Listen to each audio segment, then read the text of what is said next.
The internet was not kidding. This game just absolutely picks up the pace after Pontiff. If you didn't catch the first video, hello, nice to have you here, welcome. And I am someone who plays a lot of Souls-like games, but I have still yet to play any of the Dark Souls series at all. So, in this little series, I'm going to play all of the Souls games, but in reverse order, because to be honest, I feel like it. And I also have a lot of Dark Souls 1 and Demon Souls spoiled for me. Oopsies. Well, that's enough for the intro, so let's start the recap. Trying Dark Souls 3 was an interesting experience. I was amazed that the world built around me and the beginning areas already looked so good. I got my ass kicked by a mass abundance of enemies, but that's just a part of the experience, am I right? I looked around for weapons and eventually settled on an Earthel straight sword and beat all of the bosses up until Pontiff Sullivan. No boss really gave me much difficulty.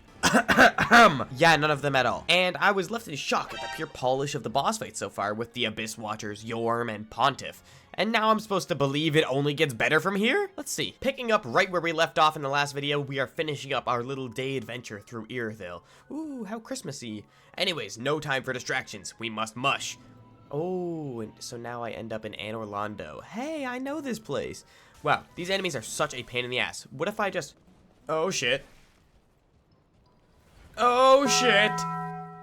Anyways, enough goofing around. Time to get to the actual point of this video, the boss fights. Because we enter the first boss of part 2, Aldritch, Devourer of Gods. Wow, that is a badass name for a real ugly man. But here is the starting line for the glaze, because this boss design is disgusting and also amazing. His grotesque form and slug-like body reflects an unexpected form for someone called the Devourer of Gods. His moves all have a massive visible flare, and the arena is decrepit and filled with this sludge, but the boss fight itself, gameplay-wise, is just fine. The moveset is a little tricky, but somewhat repetitive, until the second phase, but it's good enough. Overall, this fight is an incredibly strong start. It wasn't too difficult, aside from the terrain with the broken pillars being mildly annoying to me at times, but Aldritch was an incredible start. Oh, and I almost forgot the best part, dramatic staircase.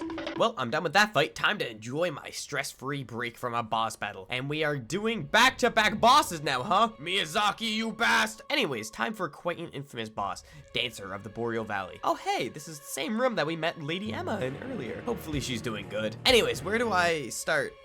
Script, help me. Ah, yes, this fight was absolutely breathtaking. From visuals to gameplay to all of it. This fight really started to show me what separates a Dark Souls boss fight from other games. It isn't just about beating your head against a wall to learn every single part of a moveset, it's about learning the rhythm of the fight. Which kind of makes sense considering this is the Dancer boss fight, but all her attacks are so seemingly easy to dodge. It's literally nothing crazy to deal with, but for some reason, I was still getting caught with everything at the start. But then you sort of just get the feel for the boss moveset, and rather than just knowing moves off by heart, you just match the pace the boss sets and dance with it for as long as you can. Now you are still learning the moveset, like with certain timings and windows, especially on the phase change, but it feels so different. It truly is a one-of-a-kind experience. You have to play the boss on your own to understand what I'm talking about. Hey, can you guys tell that I kind of like this boss? Anyways, after all that yapping, let me summarize. The gameplay on this fight, 10 out of 10. The design and visuals, 10 out of 10. The arena being an area from earlier that you were familiar with being safe, now suddenly being your battlefield, incredible game design. When I fought Dancer, they immediately became my new favorite boss. Immediately 2 banger boss fights, way to go Miyazaki. Now, after ramming my head against the wall of Dancer, I make it through, and this part of the game is interesting, as there is multiple paths because, well, this is a From Software game. Therefore, there's multiple endings. I'm just trying to get the default ending, but that is not going to stop me from fighting all the optional bosses. So that leads me down an elevator to the Consumed King's Garden. And the boss we are fighting is Oceiros. Who would have guessed? The Consumed King. This fight certainly happened. Honestly, I can't tell if I loved or hated it. On one side of the coin, his design is awesome, and his thematic of going literally insane is awesome. And then in phase 2, he goes feral, which makes it cooler. But the actual fight? Meh. His attacks were alright. I don't know if it was just me, but a lot of the attacks felt clunky with weird hitboxes, and I felt the camera got stuck in the terrain a lot, which kind of sucked. But honestly, I think the fight was pretty damn cool. Glad it's an optional fight, though, for sure, because, like I said, it's pretty clunky. Alright, the decrepit old man has been dealt with, as seen fit of course, and now I move on to a secret area in this game. Ooh, so exciting. This area is apparently necessary for one of the extra endings in the game. This is the Untended Graves, which I'm sure has a lot of lore implications, but that's not my specialty. Go watch Vatty video for that. I'm hunting bosses, and it doesn't take long before I find one of my favorite bosses in all of Soulsborne, Champion Gundyr. Now, I feel like this is gonna require some explaining. because on the surface it looks like a repeat of Udix Gundyr, but trust me, this boss gameplay-wise is so much more. You get to rematch the possessed creature from the beginning of the game, but now he has what is presumably the same power as in his prime. No more infestation, it's just raw strength and angry. His gameplay is what really shines though. There is no real move that leaves huge gaps, but there is plenty of time to counterattack in between his moves, which leaves for a very entertaining dance. All his moves are threatening and he picks up the pace in the second phase. If you try to bully his blind spots, you get punished. If you play too scared, you also get punished. And if you try to ego this boss, you just get checked. This is ultimately, gameplay-wise, an amazing fight, and yet I still cannot say it is the best I have experienced in this game. Well, I have a lot to say about the champ, huh? Well, anyways, he's optional too, but I highly recommend that fight if you couldn't tell. Moving on, back to the actual story, and I crawl my way through this massive castle just to find myself before what looks like a titan in armor and an Aldritch horror behind him. What? Time for another S tier fight. It's Dragonslayer armor. This boss is also incredible. A lot of things I said about Gundyr can also be applied to Dragonslayer armor. It's a very aggressive fight with a lot of punishing moves, especially if you screw up and hit the shield. Yep, that shield right there. This fight does have some extra points though, with plenty of visible flare with the lightning attacks and the flying dead dragon things firing at you constantly. This fight is truly incredible. The only thing that I think holds this fight back is the lack in move diversity. There seems to be some easy to deal with patterns which lead to an easier fight, but that's not necessarily a bad thing in its own right. Time to move on. I can't keep spending too much time on the individual bosses or I'm gonna run out of time for the important ones. Alright, time to start boogieing. The last part of the game really feels like a boss rush. There's not too much time wasted in the areas, is what I would like to say if I didn't get stuck in this goddamn library for so long. This place is pure evil. The crystal sage from earlier is back and teleporting around this high-rise tower and shooting at you from afar. And there's so many ranged enemies and hands coming out of the ground, and you get the point. This place blows, and I hate this area. But we get an extremely badass boss fight out of it, so I guess it works out. This is the Lothric Princes, a 2-phase boss fight with a simple moveset for an addicting battle. I really enjoyed this fight, which I'm sure you're sick of hearing at this point, but it was so good. The elder brother is literally a distraction you are meant to beat as he gets revived in the second phase, and then, as I find out later, if you kill him before the younger brother, he gets back up again. What? He can come back to life! The fight only ends when you actually manage to defeat the younger brother on the back of the elder brother. The moveset is interesting and sporadic, almost desperate feeling, which makes sense considering the elder brother seems to have lost his mind and the ability to walk. You almost feel bad for just beating him up over and over again. I don't think this boss quite reaches the level of the other bosses I talk about in this video, but that doesn't mean it's any less of a boss fight. It honestly just goes to show how perfect the boss fights are in this game. It almost feels like this game was made by someone from the future. Anyways, I don't got all day, so sorry Lothric Princes, I'm still moving on. Time for some optional bosses before I end the game. First, I need to rewind a bit to the dungeon where I fought Yorm and pray with a bunch of dragon statues in order to unlock a new secret area, the Archdragon Peak. And speaking of dragons, I immediately have to fight one.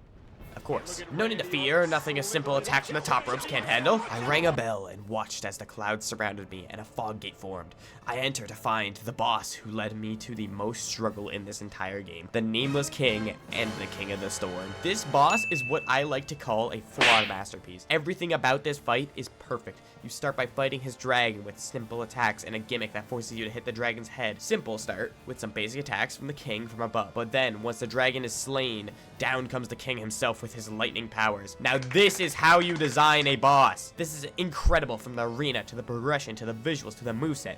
Wow, I sure died a lot on this boss. The tempo on this fight is fast, but super fair. He has so much HP and deals so much damage, so you need to keep your focus the entire time. And once his HP passes a threshold, you'll see more and more lightning attacks.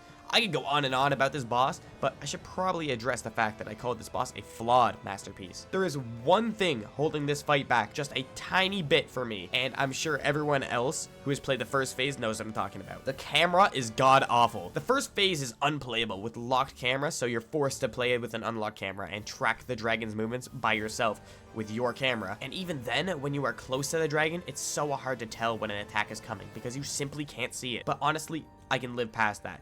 this fight is probably my favorite in this entire game, maybe interchangeable with one other fight, even with the camera being such a major flaw. It was an amazing experience. Now, I gotta stop myself there. After all that glaze, I took one small detour to quickly go back and fight the old Demon King, who I found near the Wolnir fight. And there's honestly not much to really say here, to be honest. It was a solid fight with a cool arena and a cool thematic of the old crumbling Demon King, a fraction of his old power. But I think the lack of enjoyment was probably my fault because I came back to this fight too late when I was too strong and I beat it first try. So this is on me. I didn't get the full chance to fight him, and that is my fault. Oopsies. Okay, now we can move on to the grand finale of this game, the Lord of Cinder. And this boss goes back and forth with the Nameless King as my favorite boss.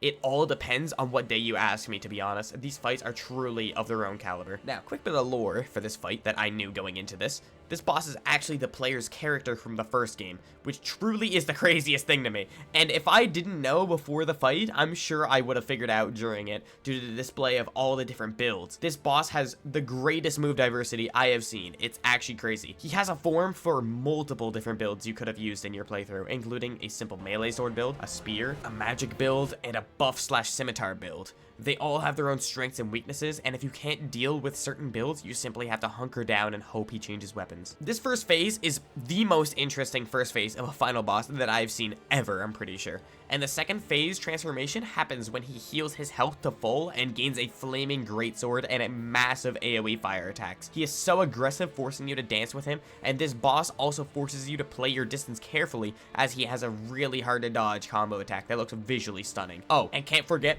when he goes into phase 2, the music changes to have the same pling pling plong as the final boss music from the first game. Truly an incredible development, and I couldn't think of a better final boss, and you gave me a millennia to think about it. Okay, well, that's the game for me. I get the basic ending, and that's the end of it. Now, time for a bit of extra yapping. First of all, thank you to the guy in the comments of the first video who described the battles like dancing. I referred to that a good few times in this video. He made a good couple points, so I should probably credit him. And some of you probably noticed that there was none of the DLC in this video. I will get to it eventually, but as of right now, I will leave it even though I know there is one of the best Soulsborne bosses of all time in the DLC. If this video does really well, I may make a DLC video sooner, but for now, I'm gonna move on. Quick final thoughts to go with the title of this video, because I should probably address that. These boss fights are truly inhuman. It's actually crazy. This game has a lot of great aspects, don't get me wrong, but nothing will top the boss fights. They truly felt closest to perfection of what I have experienced out of everything so far. Anywho, that's all I really got for now. If you made it this far, thank you so much for watching, and I'll catch you next time.